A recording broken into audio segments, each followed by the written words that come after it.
Hello అండి, అందరికీ నమస్తే. Welcome back to software Soumya Telugu channel. So ఈ వీడియో వచ్చేసి యాగంటి క్షేత్రం వీడియో చూసారు కదా. సో దానికి కంటిన్యూషన్ అనమాట ఈ వీడియో.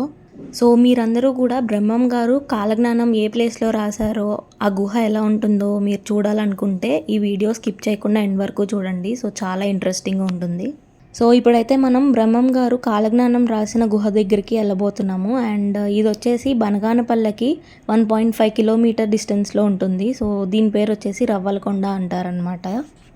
అండ్ మీరు ఇక్కడ చూసుకోవచ్చు, కొన్ని షాప్స్ ఉన్నాయన్నమాట, చిన్న చిన్నవి స్నాక్స్ కోసం కానీ టీ కాఫీ అట్లాంటివన్నీ దొరుకుతాయి అన్నమాట ఇక్కడ మనకి. అండ్ ఇక్కడ నుంచి లోపలికి నడుచుకుంటూ వెళ్ళాలి. సో అక్కడ ఉంటుందన్నమాట బ్రహ్మం గారు కాలజ్ఞానం రాసిన గుహ. సో ఇప్పుడు మనం అక్కడికి వెళ్తున్నాం. సో మనమైతే ఫైనల్గా ఇక్కడికి రీచ్ అయిపోయాము. మనం బయటే ఫుట్వేర్ వదిలేసి లోపలికి వెళ్ళాలన్నమాట. సో లోపలికి వెళ్ళి అక్కడ టికెట్ కౌంటర్ ఉంటుంది. టికెట్ కౌంటర్ దగ్గర టికెట్ తీసుకొని పర్ హెడ్ 10 రూపీస్ ఉంటుందన్నమాట టికెట్. సో టికెట్ తీసుకొని వెళ్ళాలి. ఇక్కడ ఏం జరిగిందంటే నేను, మా మామయ్య, మా తాతయ్య ముగ్గురికి టికెట్ తీసుకున్నాం అనమాట. బట్ అది చాలా లోపలికి వెళ్ళడానికి చాలా ఇబ్బందిగా ఉంటుందన్నమాట. అంటే యంగ్ పీపులే కొంచెం జాగ్రత్తగా వెళ్ళాలి. సో ఇంకా మా తాతయ్య అది చూసి నేను రాలేనని డ్రాప్ అయిపోయారనమాట, టికెట్ తీసుకున్న వాళ్ళు కూడా. సో ఇంకా నేను, మా మామయ్య అయితే వెళ్ళాము లోపలికి. మీకు ఇక్కడి నుంచి చూపిస్తాను చూడండి ఒకసారి, ఎంత కిందకు ఉంటుందో. ఈ చెట్టు దగ్గర కనిపిస్తుంది అనమాట మనకి. సో ఇక్కడి నుంచి కనిపిస్తుంది చూడండి మీకు ఎంత కిందకి వెళ్ళాలో. దగ్గర దగ్గర ఒక 20 ఫీట్ ఉంటుందన్నమాట కిందకి.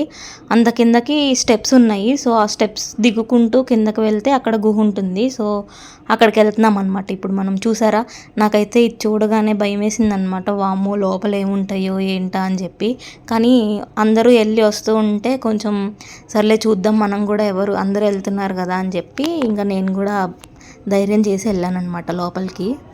అండ్ నేను ఆల్రెడీ బ్రహ్మం గారి చరిత్ర గురించి ఒక వీడియో చేసి పెట్టానమాట మన ఛానల్లో. సో మీ అందరూ అది చూసి ఈ వీడియో చూస్తే కనుక మీకు ఇంకా క్లియర్గా అర్థమవుతుంది.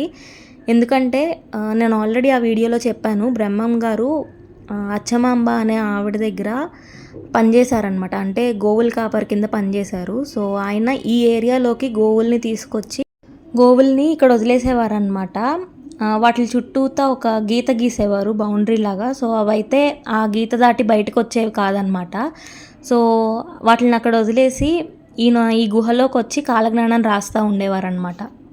సో మీకు వీడియో ఎండింగ్లో ఆ ప్లేస్ కూడా చూపిస్తాను, గోవుల్ని ఎక్కడ వదిలేశారని చెప్పి ఆ ప్లేస్ కూడా ఉంది. సో అది కూడా చూపిస్తాను. ఫస్ట్ అయితే గుహ లోపలికి వెళ్ళిపోదాం పదండి. సో మనమైతే ఫైనల్గా గుహ లోపలికి ఎంటర్ అయిపోయాము. మాకన్నా ముందు వెళ్ళిన వాళ్ళు చూసి పైకి కూడా వచ్చేసారనమాట. సో నెక్స్ట్ మేము వెళ్ళాము. ఇక్కడ నేను ఏదో పెద్ద ధైర్యవంతురాల్లాగా నేనే ముందు దిగాను అనమాట గుహ లోపలికి. సో చూస్తున్నారు కదా. అండ్ ఏంటంటే ఈ గుహ కొంచెం హైట్ తక్కువ ఉంటుంది, వంగి నడవాలన్నమాట. అలాగే ఎంటర్ అయిన వెంటనే కింద నీళ్లు కనిపించినాయి. మళ్ళీ అదొక భయం, మళ్ళీ ఆ నీళ్ళల్లో ఏమున్నాయా ఏంటా అని చెప్పి. అండ్ ఇక్కడ ఈ గుహలో అయితే మనకి డైరెక్షన్స్ ఉన్నాయన్నమాట, ఎటు నుంచి ఎటు వెళ్ళాలి అని చెప్పి. సో దాని ప్రకారం మనం వెళ్ళాలి. సో నీళ్ళు కూడా ఎక్కువ దూరం లేవులేండి, కొంచెం దూరమే ఉన్నాయన్నమాట. సో ఇప్పుడు మీరు చూస్తున్నారు కదా, అలా వంగి నడుస్తూ వెళ్ళామన్నమాట మేమైతే కొంచెం దూరం. అండ్ అలాగే ఈ గుహ గురించి ఇంకొక అద్భుతమైన విషయం ఏంటో తెలుసా మీకు? ఈ గుహ నుంచి మనకి 14 క్షేత్రాలకి దారులు ఉండేవి అన్నమాట ఇంతకుముందు. సో ఇప్పుడు మీరు చూసినట్లయితే మహానందికి దారి చూపించాను కదా అది. సో అండ్ దాని ఆపోజిట్లో కోనేరు ఉందన్నమాట. అదేంటంటే బ్రహ్మం గారు కాలజ్ఞానం రాయడానికి వచ్చినప్పుడు ఈ కోనేరు ఉపయోగిస్తూ ఉండేవారనమాట. సో అది కూడా ఇప్పుడు మీరు చూడొచ్చు ఇక్కడ. సో చూసారు కదా, ఇదే ఆ కోనేరు. అండ్ ఈ కోనేరు దగ్గర నుంచి మనకి శ్రీశైలానికి కూడా దారి ఉండేదన్నమాట. సో ఇందాక మహానంది చూసారు కదా, నెక్స్ట్ ఇది శ్రీశైలం. అలా 14 క్షేత్రాలకి దారులు అయితే ఈ గుహలో నుంచి ఉండేవి అనమాట. సో చూసారు కదా, ఎంత గొప్ప విషయమో కదా. సో నాకైతే చాలా అంటే చాలా బాగా నచ్చింది ఈ ప్లేస్. మీలో కూడా ఎవరన్నా ఈ గుహని ఇంకా విజిట్ చేయని వాళ్ళు ఎవరన్నా ఉంటే కంపల్సరీ వెళ్ళి విజిట్ చేయండి. నేనైతే డెఫినెట్గా రికమెండ్ చేస్తాను అనమాట. ఈ ప్లేస్ కంపల్సరీ చూడాల్సిన ప్లేస్ ఇది. సో ఇలా వెళ్తూ ఉండగా నెక్స్ట్ యాగంటికి కూడా దారి వస్తుందన్నమాట. అక్కడ బోర్డు పెడతారు, ఇలా 14 క్షేత్రాలకి దారులు ఉండేవి అని చెప్పి బోర్డు అయితే పెట్టారనమాట. అదిగోండి చూసారా ఎలా ఉందో గుహ. ఎవరికి భయం వేసి చెప్పండి అలాంటి గుహ కనిపిస్తే. నేనైతే జనాలు అందరూ వెళ్తున్నారు కదా అని ధైర్యంతో వచ్చాను, కానీ ఒక్కదాన్నే అయితే మాత్రం సస్తే వెళ్ళేదాన్ని కాదనమాట. సో నెక్స్ట్ వచ్చేసి ఇక్కడేనమాట ఇప్పుడు మనం చూడబోయేది ఏంటంటే బ్రహ్మం గారు కాలజ్ఞానం రాసిన ప్రదేశం. ఆయన ఎక్కడ కూర్చుని కాలజ్ఞానం రాశారు అనే ప్లేస్ అయితే ఇప్పుడు మనం చూడబోతున్నాము. అండ్ ఇదేనండి ఆ ప్లేస్. ఇక్కడైతే ఒక ఆవిడ కూర్చుంటారనమాట. ఈవిడికైతే హ్యాట్స్ ఆఫ్ చెప్పాలి. ఎందుకంటే ఆ గుహలో మేము నియర్లీ ఒక 15 to 20 మినిట్స్ ఉన్నామేమో. బయటకు వచ్చేదాకా మాకైతే సఫకేషన్ లాగా అనిపించింది అనమాట. అసలు ఊపిరి ఆడకుండా అట్లా. ఈవిడైతే ఒక చిన్న టేబుల్ ఫ్యాన్ పెట్టుకొని అక్కడ రోజంతా కూర్చొని వచ్చిన వాళ్ళకి ఎక్స్ప్లెయిన్ చేస్తూ ఉండడం అనేది చాలా అంటే చాలా గొప్ప విషయం. మాకైతే ఆశ్చర్యం అనిపించింది. సో చూసారు కదా బ్రహ్మం గారు కాలజ్ఞానం రాసిన ప్రదేశము. ఆ విగ్రహం కూడా ఎట్లా ఉంటుందంటే ఆయన చేతిలో కలం ఉన్నట్టు రాస్తున్నట్టు ఉంటుందన్నమాట విగ్రహం కూడా. అండ్ ఒకరోజు ఏమైందంటే బ్రహ్మం గారు ఇట్లా చేస్తున్నారు అని చెప్పి, అంటే ఆవులను వదిలేసి గుహలోకి వెళ్ళి సేద తీర్చుకుంటున్నారని చెప్పి ఒక ఆయన వెళ్ళి అచ్చమాంబ గారికి కంప్లైంట్ ఇస్తారనమాట. సో ఆవిడ ఫస్ట్ నమ్మలేదు. ఒకరోజు ఏమైందంటే అచ్చమాంబ గారు వచ్చి చూస్తారనమాట. అసలు ఏంటి నిజమా చెప్పేది అని చెప్పి చూసి షాక్ అయిపోతారనమాట. ఆ ప్లేస్ అనమాట ఇది. అచ్చమాంబ గారు బ్రహ్మం గారు కాలజ్ఞానం రాస్తున్నప్పుడు చూసిన ప్లేస్ అనమాట ఇది. సో ఇక్కడి నుంచి అక్కడ ఒక చిన్న హోల్ లాగా కనిపించింది కదా మీకు ఇంతకుముందు, ఆ హోల్ నుంచి ఆయన ఏం చేస్తున్నారని చెప్పి చూసారనమాట. సో అంతా కూడా భలే అరేంజ్ చేశారు. నాకైతే చాలా అంటే చాలా మంచిగా అనిపించింది.